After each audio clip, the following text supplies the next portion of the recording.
بابا الحقنا. ما هو البيت بيحرق ولا ما هذا بيحرق. اتصلوا للمطاف. لا ما فيش داعي. هو صدق ما فيش داعي لانه المطاف يعيي وما فيش معهم. وش من انا واعي؟ ايش من وايت يابا؟ ركز. البيت بيحترق بسبب المشاكل اللي بيننا. للمن ما وقع. شوف يا بابا، انا مش قادره اتفاهم مع اللي اسمه فاطمه دي وحده قزيله. قل لي بنتك هذه تحترم نفسها.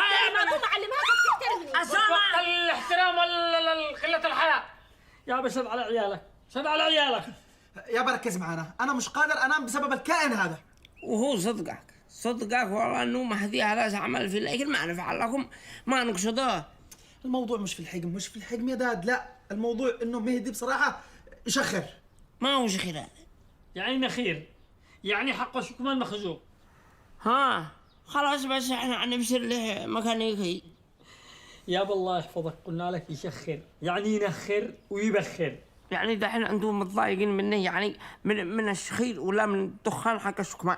ركز يابا ركز، الله يحفظك ركز. اقول لك يشخر، ايش من شكمان؟ ما ركز معه اي شيء ركز. انتم قيمتوني من النوم علشان هذا الشخير والنخي. شوف يا أبتي، باختصار احنا مش عارفين نعيش مع بعض.